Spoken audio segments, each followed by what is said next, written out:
Ladies and gentlemen, the President of the United States.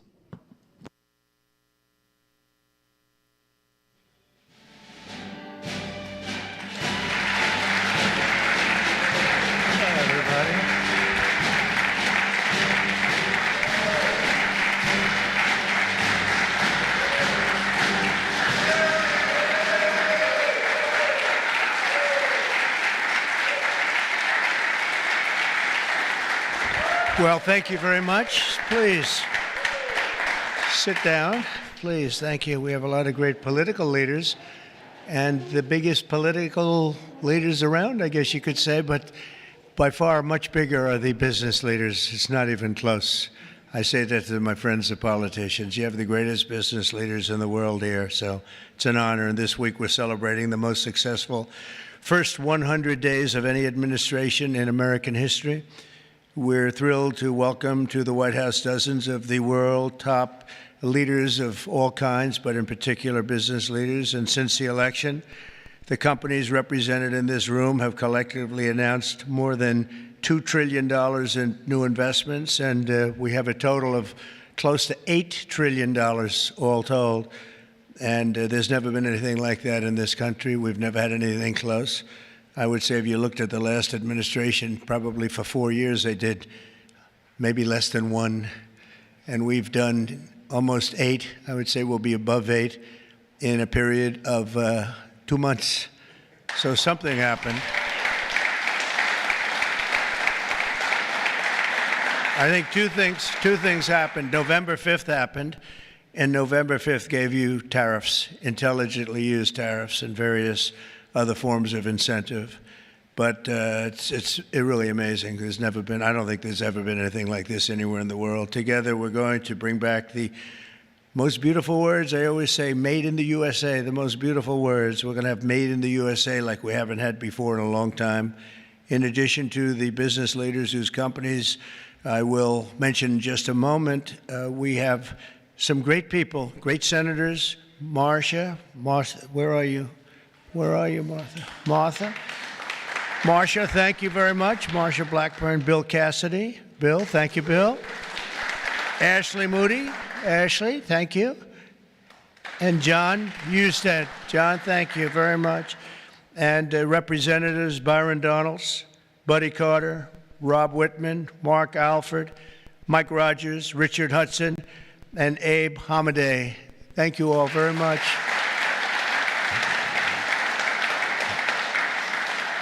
We have Mike Kehoe, governors, Jim Pillen, Kevin Stitt, Mike Dunleavy, along with numerous other members of my cabinet, and I want to thank you all for being here. How come my cabinet has such good locations? You should have given them up to the business leaders. We want their money, you know. They have very good locations. I'm not surprised. 100 days ago this week, we inherited the wreckage of 4 years of economic disaster under the previous administration. It was an economic disaster. It was a disaster at the border like nobody had ever seen before. And you probably see we've closed up the border 99.999%, meaning 3 people got in. 3. As opposed to hundreds of thousands of people coming in on a monthly basis, millions of people actually. There are periods where we had millions and millions of people pouring in on a monthly basis. We had 3 people. They buried companies in crippling regulations, waged war on American energy, pushed massive tax hikes, and gave us the worst inflation in the history of our country. In Biden's final year, the United States had the worst trade deficit ever recorded, and we lost 106,000 manufacturing jobs. Other than that, he's done a fantastic job. But now all that is changing, and all that's changing very fast because we finally have the president who wants to put our country first. You have a president who believes in America first. In the first quarter GDP numbers just out today, core GDP, now we're removing distortions from imports, inventories, and government spending, was up plus 3%. But this is Biden's economy because we took over on January 20th. And I think you have to get us a little bit of time to get moving, but this is the Biden economy. But we still had and we've had a lot of things happen since November 5th that helped this economy because it was indicating a strong private sector growth. And it only started after November 5th. The private sector started really heating up after the election. Even though I wasn't there, people knew what we were going to be doing, and the private sector growth was actually very good.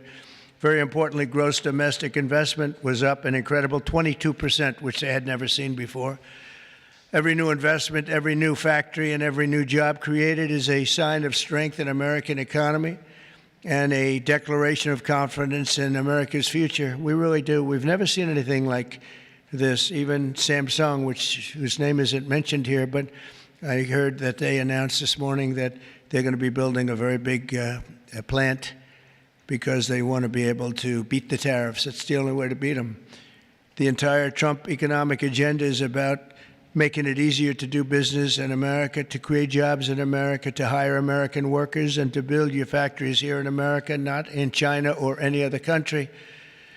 And we're dealing with many, many countries right now, I will say. And I think I can say for Scott and for Howard and for some of the people that are dealing, there are too many to handle. I mean, to be honest with you, I'd love to hire some of the people running these companies. Boy, would you do a good job. I could have Jensen negotiate. He'd blow my people away, wouldn't you? I think even Howard would say that. Howard would say, we'll take them. He'd blow them away. He would make deals. One deal would be the end. That would be it. But we've terminated the Green New scam. It was a scam. And halted tens of billions of dollars of money, wasteful deficit spending. It was like throwing money right out the window. And in the coming weeks, we'll pass the largest tax cuts in American history. And I think even more so, we'll be doing things for business like you've never seen before. You saw it in a little smaller version at the beginning of our last term. You know, we had the most successful 4 years that any president has ever had. The stock market was up 88%. The other markets were up almost 100%. And that's despite COVID and all the crazy things happening. But we had a tremendous 4 years. We're given credit for that, actually. But our big, beautiful bill, as I call it, our big, beautiful bill, we may name it that, actually, will include 100% expensing retroactive to January 20th. So that's all the way back to just about the beginning of the year. So expensing 1 year, you take a deduction 1 year, so you can build your factories right now, essentially almost tax-free, if you think about it. Nobody's ever been given that. And we're going to make that expensing for a 4-year period at a full 100%. So last time we made it 1 year, and you had deductions. You'd go from 100% to 80 to 60 to 40 to 20 to Zippo. And now what we're going to do is we're going to keep it at that level, and we're going to have it for 4 years. So I believe that was one of the reasons that we had such unbelievable growth. Also, we allowed you to bring money back from outside of the country. It was impossible. You had to have 15 different law firms representing you. It was so complicated. And worse was that the tax rate was 65%. I lowered the rate substantially, but still a lot. You know, we shouldn't take your money just to hold you hostage, right? So we lowered it to a reasonable amount, and we took in trillions of dollars, came back. Apple brought in a tremendous amount of money. A lot of the companies here brought in a lot of money, and the businesses represented today clearly understand that if you build your factory in the United States, your tariff rate is 0, and you have other advantages too, and not the least of which is what I just said, having to do with the bill. Now, we have to get that bill approved, so call your local representative, please, and make sure that we get it approved, because I don't want to talk too early, but we're doing well with the Republican Congress. We have the Senate is doing great, and the House is doing great. John Thune has been spectacular. Mike Johnson has been spectacular. Marcia, you're in there working very hard and doing well. What do you think? Are we going to get it passed? We have to. Marcia, we don't get it passed, I'm blaming you. We have to. We have to get it passed. We will. I think we will. But I don't think we'll have any Democrat votes. If we don't get it passed, what would happen is your taxes go up 68%. Think of that. And we may not get one vote because they just vote against. It's Trump derangement syndrome, or maybe it's just they hate Republicans, or they hate what we're doing because they've lost their confidence. They've totally lost their confidence. They don't know what the hell is going on. And we are going to get it done. It's probably going to be fully Republican. Fortunately, we have the House, we have the Senate. And we may or may not have a couple of grandstanders, I don't know. But if we do, it would be good if you could work on anybody. I mean, if I were a Democrat, I'd be voting for it 100%, because I think it's very dangerous politically not to vote for it. Think of it, your taxes go up almost 68%. So, but it looks like we're in good shape, I think, and hopefully we'll get it approved. It'll be the biggest bill ever approved in the history of our country, and it'll be the biggest tax cut ever approved in the history of our country. And in addition to that, regulations, which I'm doing in and outside of the bill, will be as big or bigger than we did last time. We have the record for regulation cuts in the 4 years. We cut 4 times higher than any other president in a 4-year period. And we're talking about 8 years and 2-term presidents. We're 4 times higher than any other president in terms of regulation cuts. And I went to a friend of mine who happens to be in the room, one of the biggest business leaders. I won't mention him because I don't know, maybe he'll like it, maybe he won't. I said to him, so if you had your choice between the big tax cut last time and the big regulation cuts, which were the biggest, again, the biggest we've ever done, I would have said taxes, but he would have said regulation. I said, which was more important to you? And he said, if I could only have one, yeah, if you could only have one, he said, most important would have been regulation. The regulation was more important than the tax cut. And I mean, we cut your taxes from almost 40% down to 21%. Now we're bringing your taxes down from 21% to 15% if you build your product, make your product in the USA. So if you make it in the USA, those chips, those beautiful chips, will make those suckers in the USA, and you're going to be all the way down to 15%. And I think there's never been anything like it. So now we're at the lowest scale for a large country, by far the lowest scale. Our pro-jobs, pro-American economic policies are a major reason that businesses around the world have announced $5 trillion of investment since November 5th, and now we think it's up to plus $8 trillion, and they're really coming in. They're really coming in fast. Some of them don't bother calling us. Some of them don't even want meetings. They just start their plants and start their factories. I want to express my tremendous appreciation to the business leaders here. You are really an amazing group. This is a who's who. I don't want to say, there's an expression if something ever went off, the entire industry would be wiped out, but I won't say that. I want to think very positively, and that could never happen here, could it? But I want to congratulate you all on your incredible success and accomplishments. You've been amazing. You're the biggest and the best. So I'd like to introduce some of you, President and CEO of Hyundai, Jose Munoz. Jose, thank you very much. Fantastic. Jose is investing $21 billion, including $5.8 billion for a new steel plant in Louisiana, which is a beauty. I saw a picture of it, which is going to create at least 1,500 jobs, just the plant alone. Thank you very much, Jose. Beautiful. Chairman and CEO of global shipping giant CMA CGM, Rodolphe Sade. Thank you, Rodolphe. Thank you very much. Fantastic. Investing $20 billion in creating 10,000 new jobs at least. Thank you very much. That's fantastic. You'll be very happy. President and CEO of Toyota North America, Ted Ogawa, investing $88 billion. Where's Ted? That's fantastic. Thank you, Ted. That's fantastic. Ted's investing $88 million for car production at its West Virginia factory, which is a beauty. I've seen it, actually. Congratulations. Thank you very much for being here, Ted.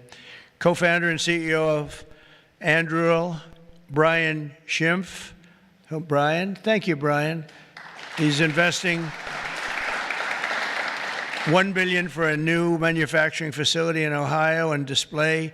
Next to me is their 125-pound Roadrunner drone. Where is that little sucker? Where is it? Which is that? Whoa. That's a nasty-looking thing.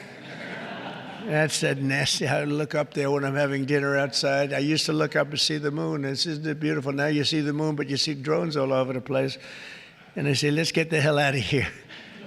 That's a good one, isn't it, huh? I can see it. CEO of Worldwide Amazon Stores, Doug Harrington. Thank you very much. Thank you, Doug, very much. Investing $4 billion this year alone, and I know they said they're going to be investing a lot over the next 2 years. We appreciate it very much. Thank you, and say hello to everybody.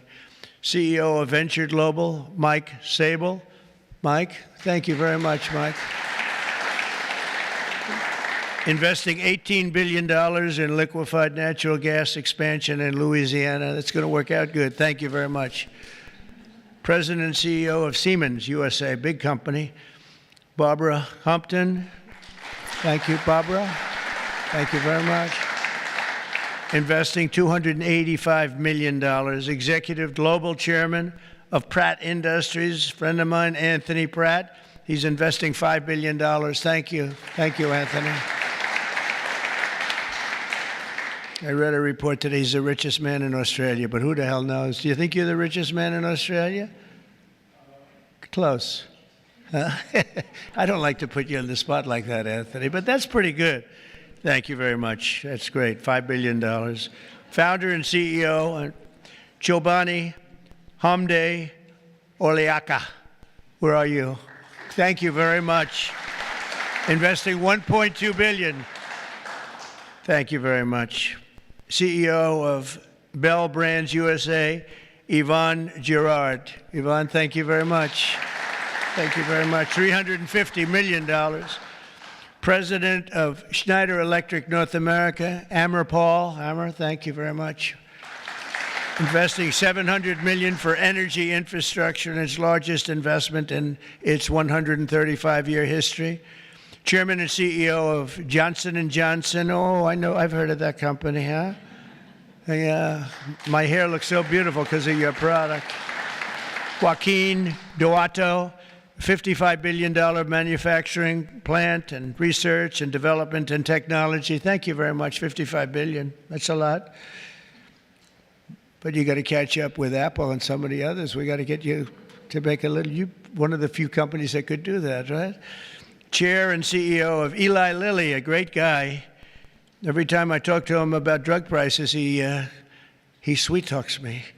He tells me about the middleman. The middleman keeps telling me about the middleman. By the time I leave the meetings, I was telling my people, I say, gee, he's giving us a great bargain. You know, but David, you have done some job. David Ricks, you have done some job. I'll see you later, too. $27 billion, doubling its manufacturing investment in the U.S., and he's got a very hot topic right now going, don't you? This stuff is doing really well, isn't it? Really hot company. Thank you very much, David. CEO of Novartis, Vas Narasimhan, and that's $23 billion. Thank you. Thank you very much. Thank you, Vas. CEO of Genentech, Ashley Mugargi, $50 billion. Whoa, that's a lot of money.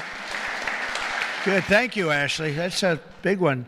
CEO of AbbVie, Rob Michael, $10 billion. Thank you very much. Thank you, good company.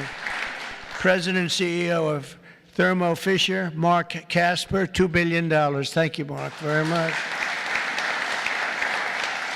Chairman and CEO of Merck, great company, Rob Davis, $9 billion. Thank you very much, Rob. Chairman and CEO of Abbott, Robert Ford, $500 million. Thank you, Robert. Chairman and CEO of a company called IBM.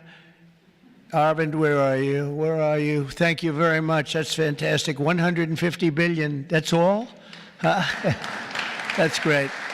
Thank you very much. You've done a great job. You've done a great job with that company, too, I'll tell you. Chairman and CEO of GE Aerospace, Larry Culp. Larry, thank you very much, Larry. And Larry's investing $1 billion in manufacturing across 16 states, and with us as we have the model of their F-110 engine, which I hear is like, I must tell you, I hear it's the hottest engine there is.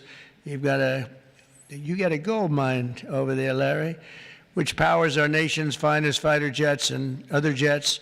And your big engine is really something that I hear is beyond anything that has been produced yet. So good luck with it. And Larry, I think we're going to ask you to say a few words, actually. So come on up. Thank you.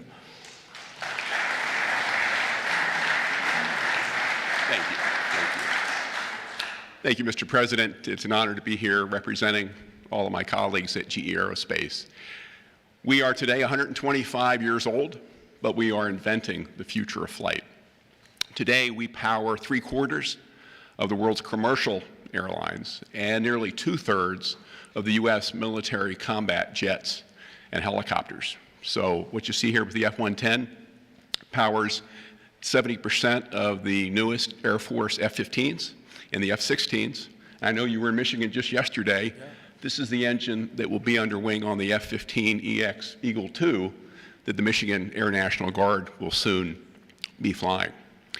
We're excited about what's happening at our company. We're investing $1 billion this year, as the President said, across 16 states, not only in our manufacturing footprint, but with so many of the small and mid-sized businesses that constitute our supply chain. There's a lot happening. We're excited about it. Mr. President, thank you for what you're doing, not only to revitalize U.S. manufacturing, but helping ensure that the U.S. aerospace industry, one of our biggest net exporters, continues to lead the world in innovation. Thank you. Thank you. Great job. And he has done a really great job. You took over a slightly troubled company, and now you've made it hot as a pistol. So that's really an amazing job you've done in a short period of time. Also with us is Chairman and CEO of SoftBank, Masa. Where's Masa? Masa, come on up here, Masa. Masa has pledged $200 billion plus another $500 billion with Oracle and OpenAI for a total of $700 billion. Thank you, Masa. Come on up, please.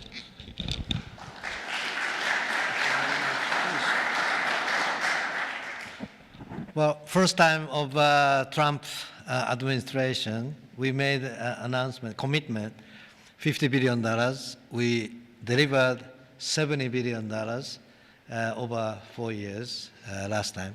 This time, I tried to commit $100 billion, and President Trump said, "Oh, Masa, go for more."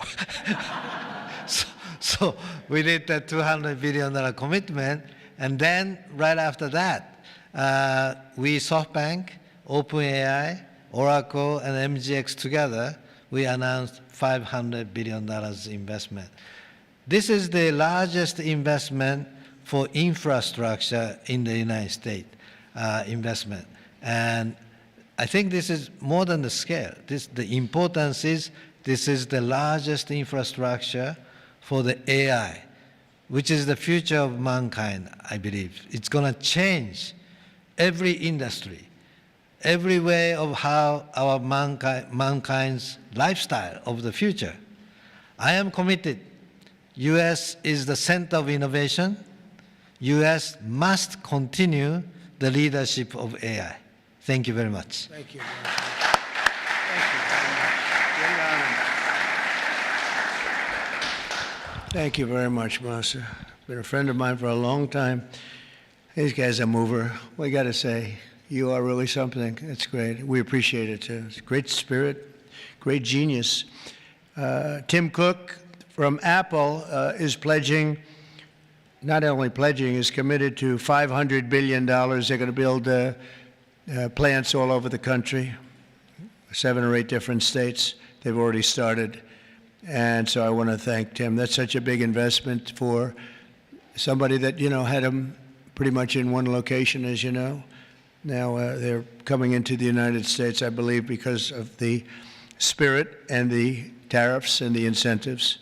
So that's Apple for $500 billion. And one of the most brilliant men that you'll ever meet, the man that's done in a short period of time something that is incredible. He's the founder, CEO, and president of NVIDIA. Jensen Huang, he's producing up to 500 billion over the next 4 years to manufacture the most powerful AI chips entirely in the USA for the first time ever. Jensen, would you come up and say a few words? This is a smart cookie.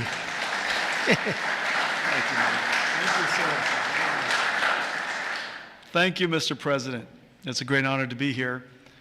NVIDIA reinvented computing for the first time after 60 years. In fact, Ervin at IBM knows quite well that the computer has largely been the same since the 60s. The IBM System 360 described really quite perfectly the computer that we use today. Central processing units, operating systems, the separation of hardware and software, I/O subsystems, multitasking. All of the words that we use to describe computers today were really invented in 1964, the year after my birth. Well, after all this time, we've reinvented computers again. This is what a processor looks like. It's on the right there. People say it's a GPU. That's one GPU unit, and it's 70 pounds, 60,000 parts, 10,000 watts. In order to manufacture it requires probably a couple of hundred companies in the supply chain. It is so heavy that it requires robotics to do. It's so precise. And just to test a supercomputer requires a supercomputer. And we're going to build NVIDIA's technology, the next generation of that, all here in the United States. Without the president's leadership, his policies, his support, and very importantly, his strong encouragement. And I mean his strong encouragement. Frankly, manufacturing in the United States wouldn't have accelerated to this pace. Manufacturing isn't about low-cost labor anymore. Manufacturing is about technology. And most of the factories that build these systems today are the most advanced factories in the future. And we're going to use artificial intelligence and robotics and omniverse digital twin technology to make it possible for us to create the factories of the future. And we ought to build it. We ought to build it right here. The really amazing thing is that this computer is the engine of a whole new industry. And this new industry is called artificial intelligence. And this new industry is a manufacturing industry in itself. That's a factory machine. Just as several hundred years ago, the dynamo was invented, water would come in and electricity would come out. Now electricity goes into this machine and incredible tokens come out, artificial intelligence. In order for this industry to thrive, we need to build these systems, of course, but we also need a progressive growth and industry-oriented energy policy, which this president has really put his weight behind. I really appreciate that. Without energy, we can't possibly have new growth industries. And we now have the backing of the administration, the backing of President Trump to support the creation of a whole new industry. This industry is going to enable a whole bunch of other industries. What we now call the AI infrastructure is going to revolutionize every industry that we know. All of the many CEOs in the room today are great partners of ours for that reason. We're working on artificial intelligence for many industries, from healthcare to drug discovery to life sciences, financial services, education, so many different industries. And that's going to be possible because we have the fundamental infrastructure here in the United States. And so I want to thank you, sir, for everything that you've done and the strong encouragement and the great policies that make it possible for us. Thank you, sir. Very much. Thanks.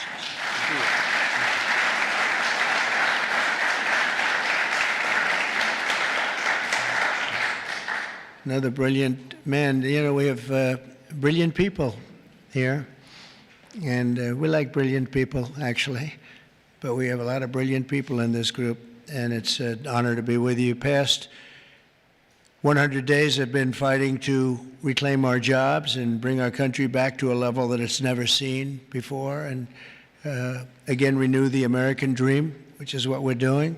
We have tremendous spirit. I don't know if you've heard, but it's become really quite a story. I see Pete's right over here, Secretary of Defense. We have the largest number of new enlistees or people enlisting in the military forces that we've ever had. And if you remember 6 months ago, we couldn't get anybody to sign up. That's a big turn in a very short period of time. And November 5th had a lot to do with that, and our Secretary of Defense and a lot of the people that you see sitting here really had a lot to do with that. There's great spirit. I can say that also with the police forces throughout the country. We're having a hard time filling them up. It's a dangerous job, but now we have waiting lists at almost every place. And that's an amazing accomplishment when you think. It's amazing.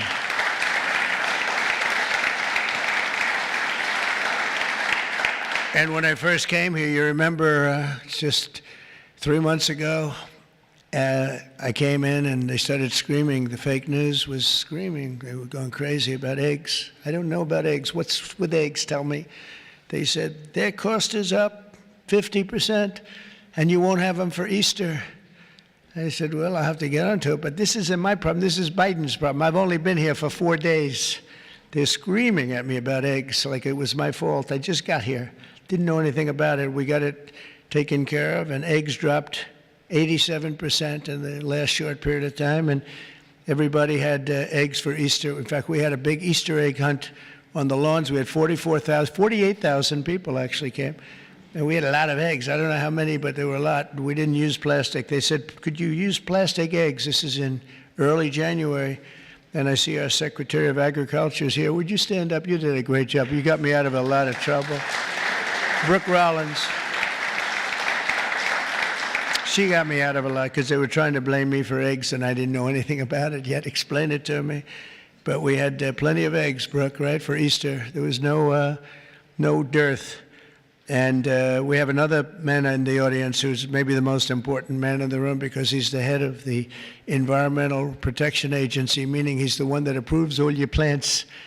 And when Jensen and some of the others came in about numerous of the others, especially having to do with AI, they came in, I learned a lot. Number one, I learned we need double the electricity that we have right now for the whole country, and really more than that. I mean, 2 times would be even better. It was like unlimited thirst for electricity. And at first I said, you know, how's that possible? But that's, whatever it is, it's possible. That machine that you say you can barely lift is, I guess, it sucks up a lot of energy. But we need more than double what we have right now. So you take all of the energy, even the energy in this beautiful, incredible, is this the greatest? I mean, no matter, I don't care where you come from with your $50 billion plant, the White House is the White House, right? You got to see in the Oval Office. If you want to take a trip down to the Oval Office, any of you come down with me. I'll show you a beautiful office. It'll blow your beautiful offices away. They'll stop and they'll say, for a lot of other reasons, but it's a beautiful place. And if you want to, I'm serious, you can do that. But I told Jensen, I told Tim, I told everybody that's building these very big, incredible plants, really plants of the future. They were talking about hooking into the grid. I said, well, you know, the grid is old, and it's subject to mishap. Things can happen, including storms and much worse than storms. And if you want, I'll let you build your own utility plant, your own electric plant along with your building. You can build it inside of the plant or you can build it outside of the plant. And I went to Lee Zeldin right here, and I said, Lee, we got to get fast approvals for these people. You know, they're going to do the best job. They're going to have the best engineers, the best everything. We'd like to have them build their electric for them. They don't have to go outside. You become a utility. You become a great producer of electric, and if you have any extra, you put it back into the grid if you want, or you sell it back in. But you're going to be able to build, so this way we don't have to worry about, do we have enough? Because if you look at California, they have brownouts, blackouts, and everything else. They don't know what the hell they're doing. Governor doesn't have a clue. But the last thing you want to do is be hooking up to the California grid so that we can go in and you'll say, gee, we have to close down the factory for a couple of days. We have a little brownout going on. So you're going to be able to build your own plant and produce as much electric as your beautiful heart's desire. And that'll be something that nobody's done before. And we're going to ask Lee to get those approved very quickly. And he'll get it approved before you can even imagine. He's great. He's great. He knows the difference. You know, you can take years to get those approved. I would say previous to us, it would be years and years. Or you could take weeks to get them approved, and it'll be just as good. But they don't play games, and they're going to get it done, and they'll get it done very quickly. So that's going to be a big help because you're going to have unlimited energy, unlimited electricity. And I think it's going to really, we want to stay number one. We're number one right now by a lot. I will say this, if I didn't get elected, I would say get out of the AI business fast. Get out of all business fast, probably. Maybe get out of the country fast, because this country was heading in the wrong direction, but now it's heading in the right direction. I think it's the most consequential 100 days in the history of our country in certain ways. We had an editorial from a group that normally wouldn't give good editorials to people like me. And they said he's the most consequential president because of what he's doing with all of these policies that you're reading about, long beyond the electricity and the plants, having to do with many other things like secure borders and all of the many, many things I could go down and name them. We're gonna be getting tremendous amounts of drug and pharmaceutical companies going to be pouring into the country. They're going to have to. They're going to have to, and we're going to give them a lot of time to do it, but after that, there's going to be a tariff wall put up, and they won't be happy about it, but they'll be happy if they start building right now. Right now, it's going to be build, and after a certain period of time, it's going to get tougher, tougher, tougher, and then it's going to be real hard to do business in this country. So for the pharmaceutical companies, chip companies, a lot of different companies, we're all set to really grow. Groceries are down. The grocery prices are down. Gasoline prices are down. We had some gasoline selling for $1.98 a gallon just recently in 3 different states over the last 2 days. It was at $4, and it was higher than that in some places. It was over $5. We have it way down. Energy prices are down all over the country. Mortgage rates are actually down slightly, even though I have a guy in the Fed that I'm not a huge fan of, but that's all right. These are minor details. Don't tell him I said that, please. As the cameras rock and roll back there. No, he should reduce interest rates. I think I understand interest a lot better than him because I've had to really use interest rates. But we should have interest rates go down. It would be positive, but it's not going to matter that much because ultimately, what we're creating has much more to do with other things than it does just pure interest rates. But it would be nice for people wanting to buy homes and things. The prescription drug prices just saw the largest monthly decline ever recorded. So, David, I'm having a little bit of an impact, at least on you, as I just browbeat. I browbeat this guy, and he's got he looks like he's 25 years old. He has this massive company, Eli Lilly, and it has no impact on him whatsoever. But I just see this number just came out. It's the largest monthly decline ever recorded. Yeah, but it's probably about 2%. You know, they did that to make me feel a little bit better. But I appreciate it. We have achieved the lowest number of illegal border crossings in U.S. history, and we're at a level that nobody thought we could get to in 2 years, let alone a couple of months. And I think Kristi Noem is here someplace. Where is Kristi? She's here. Stand up, Kristi. And Tom Homan. And I see Linda. Stand up, Linda. You're doing so good. Education. We're bringing education back to the States, where it belongs. And she's been incredible. She's very upset with Harvard. They have $53 billion in a fund, and yet they want more grants. And it looks like we're not going to be giving them any more grants, right, Linda? And, you know, a grant is at our discretion, and they're really not behaving well, so it's too bad. But our country is roaring like never before. Nobody's ever really seen anything like this. And again, the big thing is whether it's $8 trillion or even more than that, by the end of the year, it could be a number that would be, I think it's already, there's never been anything like it, but this is in a period of a couple of months. I think by the end of the year, the numbers will be just staggering. It's really going to be something very special, and I'm very honored to be with you. And I'd ask if anybody has any questions, please. This is your time. This is your time. You'll be live on television, all the fake news back there. Now that'll keep them down, right? That's the way to keep them down, unless they're bad people, in which case, unless they want to make some news. Would anybody have any questions? Anybody? Business leaders? You want to know anything about depreciation? No? I love it. We've done such a good job, we don't have to take. Howard, would you like to say a couple of words, please?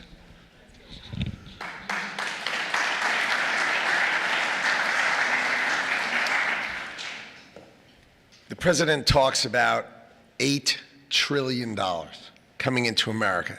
And there's only one reason it's coming in. It's because he's finally set an industrial policy for the United States of America. We are the greatest economy in the world. We finally have a president who understands that we need to reindustrialize. We need to be made in America, made in the USA. And you feel it. You feel it with these leaders. You feel it across all your peers. Everyone feels it. It's coming back to America, and we are going to be rocking. So thank you, sir. Great job. Great job. So thank you very much, everybody. And for the business leaders, if any of you would like to come down to the Oval and say hello, if you've never seen it, if you have seen it, just go home and enjoy your lives, count your money. But if you'd like to come down, I'm heading down there now. And again, thank you very much, everybody. Pam, you're doing a fantastic job. You're doing a fantastic job. Thank you very much. Thank you, everybody. Thank you.